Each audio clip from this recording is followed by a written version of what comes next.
जे पिस एकर्डा सोरजों जायो जायफोरा हाथियार लानानै सोमावसारो बिसोरजोंसो गोजोन गोरोबथा जायो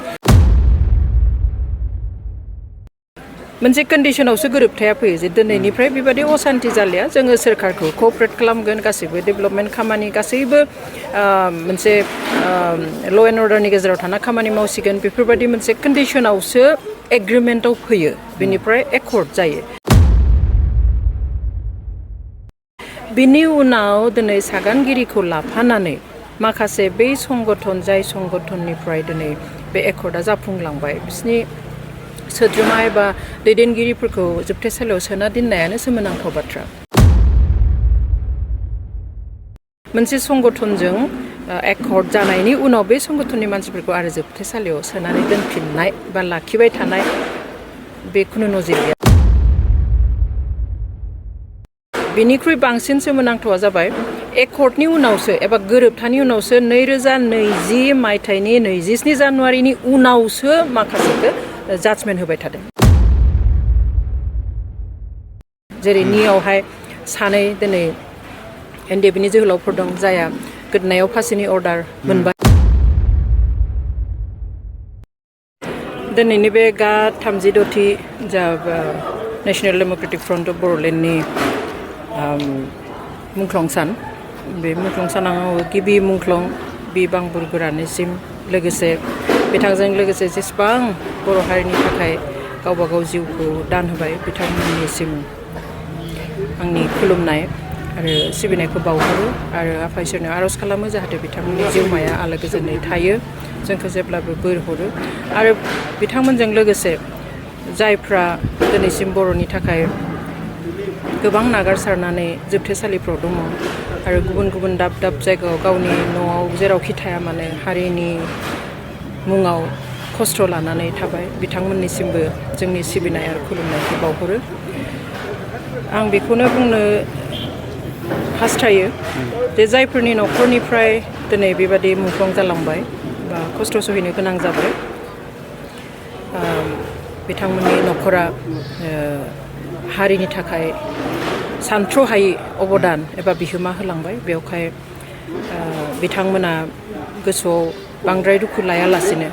बिथांमोननि न'खरफोरनिफ्राय जे हारिनि मुङाव एसेबां गिदिर दान होनो हालांबाय बिनि थाखाय गोसोआव जाहाथे गोग्गानाय लायो आरो जों गुबुनफ्राबो जाहाथे बिथांमोनखौ अरायबो मान सन्मान होनो हायो बिथांमोननि मुंखौ गोजौआव दोननानैहाय हारिनि थाखाय खामानि मावलांबाय थानो हायो आं बेखौ हास्थायो दिनैनि समावबो जों नुनो मोनबाय थादों गोजोन गोरोबथानि उनावबो दिनैसिम गोजोन गोरोबथानि उनाव जि जानांगौमोन होननानै रायजोफ्रा आसा खालामदोंमोन सानदोंमोन जि मोनसिगोन होननानै जाफुंजोबसिगोन होननानै बेखौ जानायखौथ' नोंथां बुंनाय बादिनो नुवाखै स्पेशली पिस एकर्ड होनोब्ला जों मिन्थियो जे पिस एकर्डा सोरजों जायो जायफोरा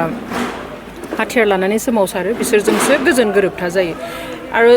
मोनसे कन्डिशनावसो गोरोबथाया फैयो जे दिनैनिफ्राय बेबादि असान्ति जालिया जोङो सोरखारखौ कोअपारेट खालामगोन गासैबो डेभेलपमेन्ट खामानि गासैबो मोनसे ल एन्ड अर्डारनि गेजेराव थाना खामानि मावसिगोन बेफोरबादि मोनसे कन्डिशनावसो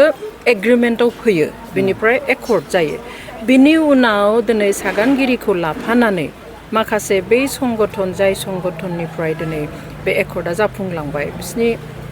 सोद्रोमा एबा दैदेनगिरिफोरखौ जोबथेसालियाव सोना दोननायानो सोमोनांथाव बाथ्रा बुहुमाव बेबादि खुनु नजिर गैया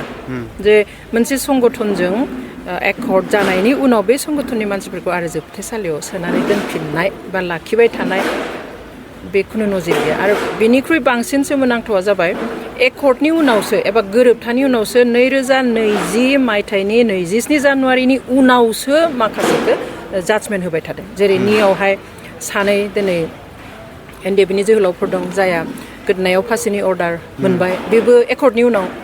आरो माने लाइफ सेन्टेन्स मोनदों बेबो एकर्डनि उनाव आरो एकर्डनि उनावनो जेब्ला एपिल खालामफिनदोंमोन सिबिआइ केस थानाय डिआर नाब्लाखौ लाफानानै बिथांमोननि सयजननि बिथांमोनखौबो आरो एकर्डनि उनावसो लाइफ इमप्रिजनमेन्ट होफिनबाय थ' हगारनायाथ' आलादा गोदानै जाजमेन्टसो होफिनबाय थादों बेखाय बे दुखुनांथाव आनफर्चुनेट जोंनि थाखाय पलिटिकेलि गासैखौबो मावनो हायो सोनोबो हायो दिहुननोबो हायो नंगौ ल' दोङो बेयाव जों ओरैनो बुंब्ला नायोब्ला सरासनस्रायै जे गासैबो आयेननि बेंखनाव दङ खिन्थु दिनै जों मिन्थिगौ माने बुंनायाव गाज्रि खोनायो खिन्थु अपेन सिक्रेट जे बेवहाय राजखान्थिनि गोहोमा जोंनि बे हादोरनि जि आयेन खान्थि दङ बेवहाय जोबोद गोहोम गोग्लैहोनो हायो आरो बेजों लोगोसे मुंख्लंफोरनि न'खरफ्रा मोननो गोनां जा 5 लाख रां एक्सग्रेसिया आरो गोबां सोद्रोमाफोरनि थाखाय जि रिहेबिलिटेसन होनांगौमोन बेफोरबो दिनै जाफुङाखै जादोंब्लाबो माने 50%बो जायाखै बेयावहाय बयबो दुखु मोननानै दङ आरो बेखौ मावनांगौआ जोंनि सोरखारनि दायित्व जायफ्रा बिबानाव दङ आं बेखौ सानो लोगोसे गोजोननि खोथाखौथ' आरो गोजोना खुगाजों बुंनाय खोथा नङा गोजोन फैबाय होननानैनो जोङो गोजोन लाबोनो हाया गोजोननि परिबेस फैनांगोन गोजोनखौ साफ्रोमबो जोंनि बे बिटिसि हालामनि साफ्रोमबो नोगोरारिया मोनदांनो हानांगोन अनुभब खालामनो मोननांगोन फिल खालामनो हानांगोन जे गोजोना फैबाय अब्लासो नंगुबै गोजोना फैगोन बेवहाय खुगाजों बुंनाय आरो नंगुबै रायजो राजाया मोनमारनाय गोजोननि गेजेराव गोबां फाराग दङ